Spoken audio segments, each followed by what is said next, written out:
came down in a soft, steady drizzle, turning the cracked sidewalks outside a small coffee shop near the old bus station into a shimmering patchwork of gray and gold. The early morning light was weak, still half asleep behind the clouds, and the air smelled of wet asphalt and roasted beans. Inside, the shop was warm and alive with the quiet hum of life, the hiss of the espresso machine, the clinking of cups, the faint sound of a radio playing something nostalgic. Rachel Carter pushed through the door, shaking the damp from her nursing uniform. Her shoes squeaked softly against the tiled floor. She was 24, though her tired eyes made her look older. Her blonde hair, tied in a loose ponytail, clung to her cheeks where the mist had kissed her skin. The night shift at the hospital had left her shoulders heavy, her mind foggy, but her steps were steady. She needed caffeine, something hot and strong, before the long bus ride home to her little brother. She joined the short line at the counter, rubbing her cold hands together, the smell of cinnamon and coffee beans wrapping around her like a blanket. Behind her stood a man who looked out of place, as if life itself had left him standing in the wrong scene. He was tall and broad-shouldered, his posture slightly bent, the kind of slouch that came from carrying weight that wasn't just physical. His army jacket was faded and wrinkled, the patches worn so thin they were almost invisible. His hair was short, his jaw rough with stubble. But it was his eyes, gray and restless, and that told the story. Eyes that searched every corner of the room as if expecting something bad to happen, but softened when they landed on an elderly man just ahead. The older gentleman struggled to reach a pastry from the display. Without hesitation, the soldier stepped forward, handed it to him with a faint smile, then stepped back again as if nothing had happened. The old man thanked him softly and moved toward a table near the window. The soldier, Eli, lowered his gaze, his hands shoved deep into his pockets. Rachel noticed it all without meaning to. The small kindness, the quiet humility. Then she saw the way his fingers lingered on his wallet, the hesitation, the count of what little he had. When he opened it, she caught a glimpse, a few wrinkled dollar bills and some coins. "Enough for one small coffee." Nothing more. She stepped forward and ordered her usual, a small dark roast, no sugar. Then after a heartbeat, she looked back over her shoulder and said to the barista, "Add one more." "His coffee's on me." The barista blinked, then nodded with a smile. Eli looked up, startled, his brow furrowing. "You don't have to do that," he said quietly, his voice low and rough like he hadn't spoken much lately. "I know," Rachel said, her smile soft but tired. "But I want to." He hesitated, eyes flicking between her and the barista. "I'll pay you back." She shook her head. "Just pass it on someday."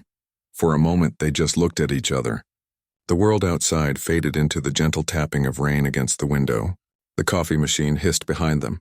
Somewhere a doorbell chimed as another customer entered. But for that small sliver of time, there was only the two of them. A stranger offering kindness, and another too stunned to understand it. Eli finally nodded, unable to find words. He wasn't used to people being kind for no reason. Not anymore. When Rachel took her drink and walked toward the exit, the bell above the door chimed softly again, her figure dissolving into the gray drizzle beyond the glass. He stared after her for a long moment before stepping up to the counter to collect his coffee. The warmth of the cup seeped into his cold hands, and for the first time in weeks, maybe months, something inside him thawed. It wasn't just caffeine. It was hope, fragile and unfamiliar like a spark in the dark. Outside, the rain kept falling, painting the world in silver streaks. Eli took a sip, his throat tightening. It was just a $5 cup of coffee, he told himself, just a stranger's kindness. But deep down, something told him it was more than that. Meanwhile, Rachel trudged up the cracked steps of her apartment building, her scrubs damp at the edges, her mind replaying the stranger's eyes. There was something haunted there, something broken and brave at the same time. She shook the thought away and unlocked the door quietly. The apartment smelled faintly of detergent and burnt toast. A few Lego pieces scattered across the living room floor caught the light from the street lamp outside. Her little brother Luke's latest robot project sat half-built on the rug, wires and crayons tangled together in a mess only a 10-year-old could make. Rachel smiled despite her exhaustion. "Ra?" came a sleepy voice from the hallway. Luke stood there in his pajamas, rubbing his eyes, his messy brown hair sticking up in every direction. He clutched his tablet to his chest. "You're home," he said, voice small but happy. "I always come back, buddy," Rachel whispered, bending to hug him. "Go back to bed. Big day tomorrow. Did you get my raspberry yogurt?" He mumbled into her shoulder. Rachel froze for half a second, then smiled softly. "Tomorrow, I promise." Luke nodded and shuffled back to his room, and Rachel stood there for a moment, guilt washing over her like a wave. The shifts barely covered rent, groceries, and her nursing school books. There were nights she stretched a pack of ramen for 3 days, but Luke never complained, never asked for more than she could give. She looked around the tiny apartment, the peeling wallpaper, the flickering light bulb, the photos of their parents tucked into a cracked frame on the shelf, their mom, smiling softly despite the hospital gown, their dad, Sergeant Michael Carter, in his uniform, both gone too soon. Rachel had been 17 when she lost them. One to illness that came too late to cure, the other to a war that gave medals instead of miracles. She had been left with a baby brother and a stack of bills. Now, years later, she was keeping her promise to make sure Luke never went hungry, never felt alone. She sank onto the couch, letting her eyes close just for a minute, the hum of the fridge fading into silence. Across the city, Eli sat on the edge of a motel bed that smelled of bleach and dust. The neon sign outside flickered through the blinds, washing the room in cold blue light. On the table beside him lay a torn envelope. Its contents spread out: adoption papers, hospital records, a birth certificate with his name, Eli Monroe, no mother listed, just a faded logo in the corner, St. Margaret's Women's Health Clinic. His thumb rested there, trembling. He had spent 8 years surviving in places most people couldn't imagine, places filled with dirt, noise, and silence all at once. Captured during a mission gone wrong, presumed dead. And yet somehow he'd made it back, but now that he was here, he didn't know where here even was. No family, no home, no peace. He ran a hand over his face, staring at the papers as if they might rearrange themselves into answers. A few days ago, a caseworker from the VA had handed him that file with a quiet, "We thought you'd want to know. Someone might be looking for you, but no name, no letter, just a possibility." And now, sitting in the half-light of that lonely room, he thought of the girl from the coffee shop, the one who had looked him in the eyes like he was still a person. He whispered her words to himself, almost without meaning to. Just pass it on. The rain outside softened into mist. For the first time in a long time, Eli felt something like a beginning. 2 days later, the hospital corridors glowed with the pale light of midnight lamps, their reflections stretching across the polished floors. Rachel's sneakers squeaked softly as she hurried down the hall, clutching a patient chart to her chest. Her shift was halfway through, and exhaustion sat heavy on her shoulders, but she didn't stop moving. Nurses never stopped, not when alarms beeped, not when tears fell, not when the night refused to end. Room 307. That was the new admit, an accident victim. The file said male, 32, mild head trauma, multiple bruises, dehydrated, disoriented, brought in by police who had found him wandering near an underpass, barely conscious. She knocked lightly on the door before stepping inside. The light was dim, and the steady beep of a heart monitor filled the room. A man lay on the bed, IV attached, eyes half open as though he was trying to stay awake through sheer stubbornness. His face was familiar in a way that made Rachel's steps falter. She looked again, and her breath caught. It was him, the man from the coffee shop. For a heartbeat, the world seemed to tilt. She stood frozen, her fingers tightening around the clipboard. His bruises were new. Dark purple blooms along his jaw, a cut near his temple, bandages around his hands. His chest rose and fell unevenly. Eli Monroe. She read softly from the tag. He stirred at the sound of her voice, his eyes fluttering open. "You?" he whispered, his tone uncertain, hoarse.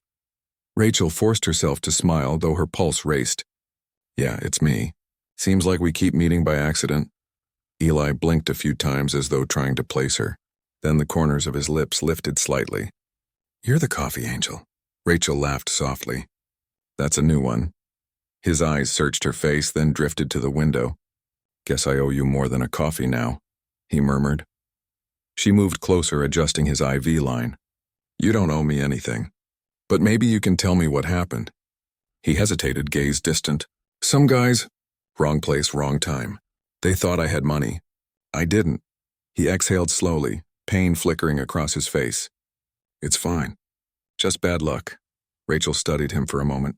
There was a quiet resignation in his tone, the kind that didn't come from one bad night but from years of bad luck stacked like bricks. Try to rest, she said gently. You're safe here. He nodded, his eyes closing again. As she stepped back toward the door, she heard him whisper something so soft it almost disappeared beneath the hum of the machines. Thank you for remembering me. Rachel turned slightly, but his breathing had already slowed into sleep. That night, when her shift finally ended, she found herself lingering outside his room again. She told herself it was just to check his vitals, a nurse's habit, but deep down she knew it was more. There was something about him, something fragile but unbroken. For the next few days she visited whenever she could, sometimes just to check his bandages, sometimes to bring him a fresh cup of coffee. They talked, small things at first, weather, music, food, then bigger ones, loss, hope, what it felt like to start over when everything you were had burned away. Eli told her little pieces of his story, never the whole thing. He'd served overseas, got injured, lost his team, came back home to find out that home didn't remember him. No address, no family, no plan, just his name and a file. Rachel listened quietly, her heart aching with a kind of empathy that went beyond words. She understood what it meant to lose everything, and still have to wake up and try again.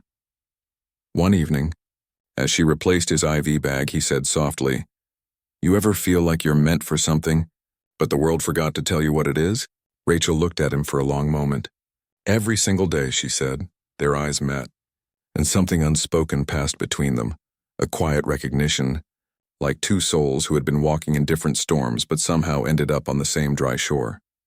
That night, she stayed longer than she should have, sitting in the chair beside his bed while the rain tapped gently on the window. Days later, Eli was cleared for discharge. Rachel found him sitting in the hospital lobby with a duffel bag at his feet, the same faded jacket on, his hair still damp from a shower. "Back to the world again," she said, handing him a paper cup of coffee. He smiled faintly. "Back to wandering. You have somewhere to go?" "Not really. The VA's helping me with a room downtown. Said it'll take a week." Rachel hesitated, then sat beside him. "You could come by the clinic I work at sometimes. They always need volunteers. It's not fancy, but they feed you after shifts." He glanced at her. "Volunteers?" "Yeah," she said, shrugging. "Sometimes kindness is the only thing that pays back." He chuckled quietly. "You really believe that?" "Yeah," she said softly. "Because if I stop believing, then what's left?" Eli looked at her again, longer this time. "You always this good?" Rachel shook her head. "No, just stubborn." They shared a smile, quiet but warm. When he left the hospital that day, Rachel watched him walk out into the sunlight, his silhouette fading into the crowd. She didn't know if she'd see him again. Part of her thought maybe that was the end. But life, it seemed, wasn't done weaving their stories together yet. A week later, the city held one of its spring volunteer drives, a small community event behind the old church, serving free meals and checkups for veterans. Rachel had signed up as always, setting up the tables, checking blood pressure, chatting with regulars, and then across the crowd, she saw him, Eli, same jacket, same gray eyes. Only this time, he was helping an elderly man carry boxes of food. His hands, still bandaged, trembled slightly under the weight. But he didn't stop. When he finally looked up and saw her, his face lit up just a little, the kind of smile that feels rare and earned. Rachel waved. He nodded in return, a shy, grateful gesture. Later, when the sun dipped low and the event wound down, they found themselves side by side again, wiping down tables and packing up supplies. "Guess I passed it on," he said with a grin. Rachel laughed. "Guess you did." They stood there for a while in easy silence, the sound of distant church bells filling the air. For the first time in a long time, both of them felt something that almost resembled peace. And yet beneath it, something else began to grow, quiet, uncertain, but real. Something that felt like the beginning of love. The city had begun to shift toward spring, the kind of weather that still wore winter's shadow but promised warmth in the air. The trees along Maple Avenue stood half-bloomed, their pale green leaves trembling in the wind. The smell of bread and gasoline filled the mornings, and every sidewalk glistened from last night's rain. Eli found work at a small auto repair shop near the edge of town. The place was old, run by a gray-haired man named Gus who didn't ask too many questions. "You fix what's broke, don't steal my wrenches, and you can stay," Gus had said the first day, tossing him a set of keys. That was all Eli needed, a chance to feel useful again. His days fell into a rhythm, long hours bent over engines, grease under his nails, music from an old radio crackling through the noise of tools. At night he stayed in a room above the garage, small but clean, a bed, a sink, and a window overlooking the street. It wasn't much, but it was his. Sometimes when work ended, he'd walk to the small park across the street where the volunteer events were held. He'd sit on a bench with a cup of cheap coffee, watching people pass by, kids laughing, couples arguing, an old man feeding pigeons. It was quiet, safe, and sometimes Rachel would join him. She'd arrive still in her nurse's scrubs, her hair tied up, the faint scent of antiseptic and jasmine following her. They'd sit together, sometimes talking, sometimes just sharing silence. There was something unspoken between them, not rushed, not labeled, just a steady connection that felt real in a world full of noise. One evening, as the sun began to dip, she showed up carrying a paper bag. "Dinner," she said, setting it down beside him. He raised an eyebrow. "You made this?" "Don't sound so shocked," she teased, pulling out 2 sandwiches, grilled cheese and tomato soup. "The classic cure for bad days," he smiled. "You read my mind." As they ate, the streetlights flickered on one by one and the hum of crickets filled the air. "Luke's been asking about you," Rachel said suddenly. Eli blinked. "Your brother?" "Yeah. He saw your picture in one of the community flyers and said you look like someone from a movie." Eli chuckled softly. "Hope it's a good one." "He said a superhero," she said with a grin. "But I told him you're just a guy who fixes things." Eli leaned back, watching the sky fade from pink to deep blue. Maybe that's all a hero is sometimes. Someone who fixes things. Rachel looked at him for a moment, her heart tightening. "You ever going to tell me what really happened before you came here?" He hesitated, his hands tightening around the paper cup. "Some stories don't sound real when you tell them out loud." "Try me," she said softly. He stared out at the street, his voice low. "I was a soldier. 6 years ago, my team got ambushed overseas. We lost contact, got cut off. They thought we were dead. Some of us were. I spent months in a place I don't want to remember. By the time I got back, the world had moved on." Rachel said nothing. She just listened. "My parents were gone. My sister had a family of her own in another state. I didn't want to show up like some ghost from the past." He swallowed hard, his jaw tightening. "You ever come back to a place that used to be home and it just feels smaller, colder?" Rachel's throat ached. "Yeah," she said quietly. "Every day." Eli looked at her, really looked at her. "You?" "My parents died when I was 17, she said, eyes fixed on her hands. "Mom got sick. Dad, he was a soldier too. Never made it home. After that, it was just me and Luke. I promised I'd take care of him no matter what." Eli's expression softened. "You kept that promise," she smiled faintly. "Trying to." They sat in silence for a long time, their breath visible in the cool air. Somewhere, a siren wailed in the distance. When Rachel finally stood to leave, Eli caught her wrist gently. "Thank you," he said. "For what?" "For seeing me. For not treating me like a ghost." Rachel smiled. Small, warm, real. "You're not a ghost, Eli, you're just lost. Same as me." Weeks passed. Life settled into something almost peaceful. Rachel's days were still long and heavy, but knowing Eli was out there made it lighter somehow. They didn't need to talk every day. It was enough to know they were in each other's orbit. Then one Friday evening, everything changed. Rachel came home from work to find Luke sitting on the couch, pale and quiet, a crumpled letter in his hand. "Hey, kiddo," she said gently, setting down her bag. "What's wrong?" Luke didn't look up. He just held out the letter. She took it, her hands shaking before she even read the words. It was from the landlord. A notice of eviction, 2 months overdue. Rachel felt the room spin. Rent had gone up again, and her second job at the clinic barely covered groceries. She sank to her knees beside Luke, forcing a smile that didn't reach her eyes. "It's okay," she said softly, brushing his hair back. "I'll fix it." But that night, as Luke slept curled up in his blanket fort, Rachel sat at the kitchen table, the letter spread before her, tears falling silently onto the paper. Across town, Eli sat alone in the garage, the soft buzz of the radio in the background. His hands were covered in grease, his muscles aching from work. But his mind wasn't on the cars. It was on her. He picked up his phone, thumb hovering over her name. He'd been meaning to call her all day. Something about the silence felt wrong tonight. He typed a message, "You okay?" and stared at it for a long time before finally hitting send. Minutes later, his phone buzzed with her reply. "Just tired. Rough day." He hesitated, then replied, "Need company?"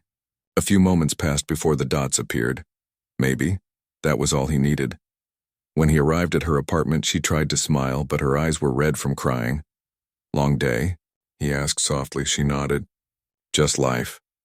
He stepped inside, glancing at the small living room. The clutter, the stack of bills on the table, the faint sound of Luke snoring from the other room. He didn't say anything. Instead, he walked to the kitchen, rolled up his sleeves, and started making tea. Rachel leaned against the wall, watching him move quietly, naturally, like he'd been there 100 times before. "You always do that?" she asked after a moment. "What?" "Fix things that aren't yours." Eli smiled faintly. "Only when someone lets me." She sank into a chair, covering her face with her hands. "They're kicking us out, Eli. I can't pay the rent." "I'm trying, but—" He placed a steaming mug in front of her. "You'll get through it." "You always do." She looked up at him, eyes shining. "You don't know that." He crouched beside her, meeting her gaze. "I do. Because I've seen what you're made of." For a long moment, they just stayed like that. Her hand resting near his, their eyes locked. The room was quiet except for the soft hum of the fridge and the ticking of a clock. "Thank you," she whispered. Eli smiled. "Barely. Pass it on, remember?" She laughed softly through her tears. That night, when he left, the air outside was cool and still. He walked back to the garage, but sleep wouldn't come. The next morning, before sunrise, he went to Gus and asked for extra shifts. "I need more work," he said simply. Gus frowned. "You already pull double hours, kid. You'll burn out." Eli wiped his hands on a rag. "Then I'll burn usefully." Gus looked at him for a long moment, then sighed. "You got a reason worth bleeding for?" Eli smiled faintly. "Yeah, I think I do." Eli kept working double shifts. Days blurred into nights. The steady rhythm of tools and engines became his heartbeat. The ache in his muscles didn't bother him. It reminded him that he still had something to give. Every dollar he earned went into a small envelope in the drawer under his bed. No one knew about it, not even Rachel. He wasn't doing it for recognition. He was doing it because somewhere along the way, her fight had become his too. A few weeks later, Rachel came by the garage with Luke. The boy darted between the parked cars, fascinated by everything, while Rachel stood in the doorway watching Eli. He looked different, not just cleaner, but steadier, like he'd found solid ground under his feet for the first time in years. "Hey, soldier," she teased, smiling. He looked up from under the hood of a truck. "You're supposed to be resting on your day off," she shrugged. "Couldn't. Thought I'd see if you needed lunch." He wiped his hands on a rag, his smile quiet but genuine. "Always." Luke came running up, holding a spark plug like treasure. "Is this part of a spaceship?" he asked eagerly. Eli laughed. "Sort of. It makes cars fly faster." Rachel rolled her eyes. "Don't give him ideas." They sat on the curb outside the garage, sharing sandwiches wrapped in foil. The afternoon sun warmed their faces, and for a little while everything felt easy, simple. Luke talked about school projects and robots. Eli listened like it was the most important thing in the world, and maybe it was. When Luke ran off to chase a stray soccer ball, Rachel turned to Eli. "You've been quiet lately." He hesitated. "Just thinking." "About what?" "About how some people save lives every day," he said, looking at her. "And don't even know it." Rachel's brow furrowed. "Eli," he shook his head softly, "you don't have to say anything. Just thank you for giving me something to believe in again." She smiled. That small, tired, beautiful smile he'd grown to recognize. "You did that yourself." A gust of wind carried the scent of oil and spring grass between them. For a moment, they just sat there, the world moving around them, cars passing, children laughing, sunlight glinting off the windows. Two people who had started as strangers, now tied together by the quiet weight of everything they'd survived. That night, Rachel came home to find a small envelope slipped under her door. Her name was written across it in a familiar, careful scrawl. Inside were several folded bills, enough to cover the rent that month, maybe the next two, and a note that simply said, "For Luke. For you. For believing in broken things." Her eyes blurred with tears. She sank to the floor, the note trembling in her hand. It wasn't about the money, and it was about what it meant. Someone had seen her, really seen her, and decided she was worth saving too. Weeks later, she stopped by the garage again, but Gus said Eli had taken a few days off. Said he needed to clear his head. The old man muttered, handing her a cup of coffee. "Left this for you." It was another envelope, lighter this time. Inside was a photo, a Polaroid of the three of them. Rachel, Luke, and Eli laughing beside a broken-down car they'd been trying to fix one afternoon. On the back he had written, "Home isn't a place. It's people who stay." Rachel pressed the photo to her chest, tears falling freely now. She didn't know where he'd gone or when he'd be back, but somehow she knew she'd see him again. People like Eli didn't disappear forever. They just wandered until the world gave them a reason to come home. Months passed and life slowly found rhythm again. Rachel's shifts remained long. The bills still came, but something inside her had shifted. Hope didn't feel impossible anymore. She'd catch herself smiling at small things. The smell of coffee in the morning, Luke's laughter echoing down the hall, the sound of the rain against the window. One evening, as she walked home from the hospital, the familiar scent of motor oil and rain drifted through the air. She looked up, and there he was, standing across the street, hands in his jacket pockets, the same soft smile waiting for her. "Hey, Coffee Angel," he called, voice low but warm. Rachel laughed, her heart catching in her throat. "Took you long enough." He crossed the street, and for a moment the whole city seemed to slow down, the traffic noise fading, the lights blurring into gold around them. When he reached her, neither of them spoke. He just reached out, brushed a strand of hair from her face, and whispered, "Told you I'd pass it on." She smiled, eyes bright with tears. "Guess you did." The rain began again, light and steady, the same way it had the morning they first met. But this time, neither of them ran for cover. They just stood there, two souls who had been broken in different ways, finally finding something whole together. And in that small, ordinary moment, under a gray sky in a city that had forgotten their names, they found the only thing that really mattered. Not perfect lives, not promises of forever, just enough light to keep going.